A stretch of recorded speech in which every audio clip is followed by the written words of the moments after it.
Assalamualaikum warahmatullahi wabarakatuh. Waalaikumsalam warahmatullahi wabarakatuh. Perkenalkan, kami dari kelompok 4 yang akan membahas tentang bab poligami dalam ajaran Islam. Sebelumnya, kami di sini bersama dengan Bapak Ustadz Dedi dari Masjid Jami Al-Huda. Sebelum mulai, perkenalkan, saya Dean Zahara. Dan saya Didi Tardianto. Saya Bayu Krishna. Mungkin kepada Bapak boleh bagaimana sih apa itu poligami?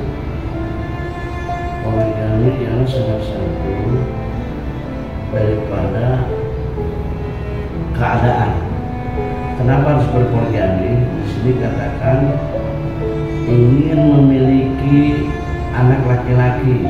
Jadi kalau dia nggak punya anak laki-laki, dia bisa beralasan dan bisa berpoligami. Yang kedua, memperbanyak keturunan. Terus lanjut, dan yang ketiga, istri tidak dapat menjalankan sebagai seorang istri. Di antaranya mungkin karena dia uzur atau cacat, ya udah nggak mampu lagi, itu juga bisa diberpoligami, ya. Juga tidak dapat disembuhkan penyakit tersebut dan juga tidak dapat melahirkan, memberikan keturunan pada seorang suami. Bisa juga dia itu lanjut usia, ya. Jadi itu adalah salah satu faktor kenapa orang berpoligami. Lalu bisa juga dia kerja jauh, jadi antara kota atau desa, gitu ya, itu bisa menimbulkan poligami. Tapi tentunya kita harus ada izin secara agama, izin daripada istri yang kedua. Dia mengizinkan atau tidak, kalau dia tidak mengizinkan, jangan. Mari jadi dosa, tidak bohong dulu, munafik. Itu harus bila semuanya. Oh iya Pak Ustadz, di sini saya mau menanyakan bagaimana sih poligami dalam Islam, mungkin syarat-syarat dan ketentuannya itu seperti apa? Yang pertama, dia harus berlaku adil pada istri-istrinya, memberi nafkah pada istri-istrinya. Juga tidak boleh dia melebihi daripada 4 untuk mempunyai seorang istri. Makanya dikatakan di surah An-Nisa itu ayat ketiga, wa in hibtum alla taksitu fil yatama fa in kihu ma tabalakum minan nisa'i masna wa sulasa wa ruba fa in hibtum alla ta'dilu bawahidatan aw ma malakat aymanukum jarika adana alla ta'ulu. Jadi kalau memang kamu tidak mampu untuk mempunyai istri di antara 1 atau 2 atau 3, lebih baik kamu hanya 1 saja. Itu lebih baik agar kamu tidak berbuat zolim, ya. Jadi kenapa berbuat zolim? Karena kalau kita bisa punya 1 kita mampu, tapi yang tidak 3 kita tidak nafkahkan atau kita telantarkan, maka itu akan berbuat zolim dan akan datang murka Allah kepada orang tersebut. Jadi kata Allah, kalau memang kamu nggak mampu semuanya, udah 1 aja, cukup 1 kata, ya. Jadi Islam tegas mengatakan bukan kita berpoligami untuk menuruti hawa nafsu. Kenapa Rasul nikah? Pertama, karena Siti Khadijah itu sudah lanjut usia. Kenapa dia nikah sama orang yang paling muda, Siti Aisyah? Karena untuk nanti dikala ia meninggal akan disyaratkan ada kalanya hadis riwayat dikisahkan oleh Siti Aisyah. Jadi Aisyah itu bukan orang sembarangan, orang terpandai di Mekah, orang paling cerdas, makanya dinikahilah. Jadi ada alasan.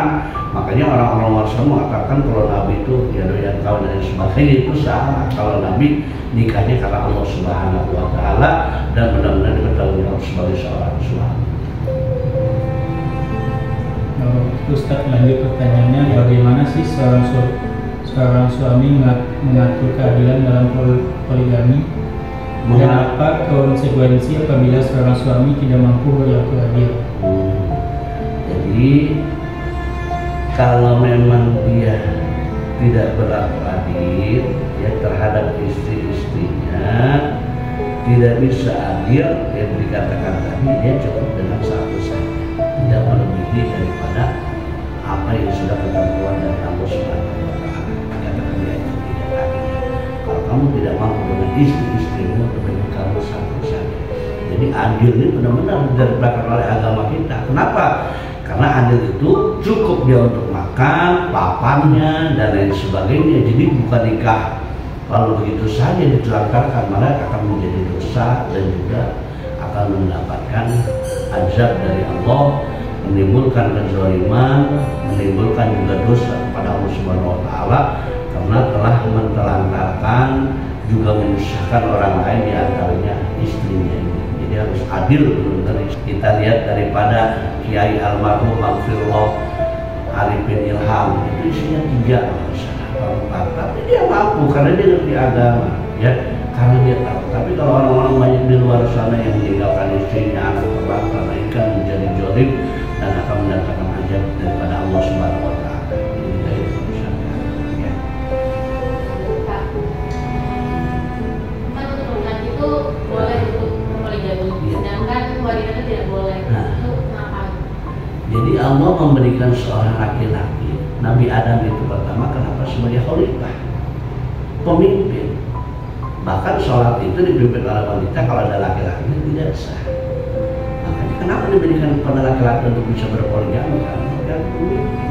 Sedangkan wanita dibuatnya dari tulang rusuk laki-laki kan, dari Nabi Adam sampai Hawa. Jadi tidak boleh kalau istri itu berpoligami, tidak boleh, tidak ada ya. Islam tidak menggunakan. Tapi kalau itu pun kalau dia laki-laki mampu, kalau nggak mampu cukup satu kata Allah, daripada menyusahkan mentelantarkan orang lain. Jangan menuruti hawa nafsu syaitan hingga akhirnya orang itu akan sengsara, susah untuk pendidikannya, makannya juga susah gara-gara dia punya suami orang lain. Yaitu dia mempoligami tapi tidak sesuai dengan syariat Islam. Pak, tapi satu lagi nih Pak. Iya. Misalnya Pak, poligami itu harus ada izin dari istri pertama. Ya jelas. Apabila istri pertama tidak mengizinkan, tapi dari seorang suami ini tetap dan memaksa untuk berpoligami, itu gimana? Itu nekat ya. Jadi banyak kan bohongnya juga, akan datang kezaliman, buat diri dia akan datang aja dari Allah hingga dia berdusta selama umur. Ini akan menjadi dosa karena dia mungkin akan beralasan dengan dalih dia ada meeting apa lembur keluar kota kan seperti itu. Kalau kita tidak jujur dengan istri kita yang utama dan itu tidak di jalan yang tidak sempurna, tidak sesuai dengan cara Islam. Seperti tadi, kalau dia sudah usianya agak lanjut, dia sudah tidak bisa lagi melayani seorang suami secara nafkah batin, terus dia juga punya sakit kejiwaan yang tidak bisa disembuhkan, itu bisa beralasan. Tapi kalau istri segar bugar dapat bisa melayani kita dengan sesuai apa dengan dia sebagai seorang istri, itu namanya nekat, menuruti hawa nafsu.